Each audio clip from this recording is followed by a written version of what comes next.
अस्सलाम वालेकुम नादरीन। सही बुखारी बाब नंबर 2 ईमान का बयान हदीस नंबर 17।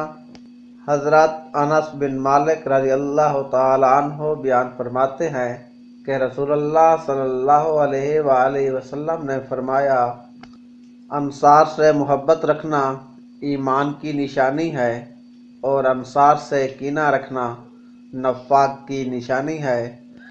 मज़ीद इस तरह की मुस्तनद अहादीस मुबारका सुनने के लिए हमारी इस वीडियो को लाइक कीजिए और हमारा channel the news AD subscribe करें। बेल आइकन दबाना मत भूलिए ताकि आने वाली नई वीडियो जल्द अज जल्द आप लोगों तक पहुंच सके। वस्सलाम।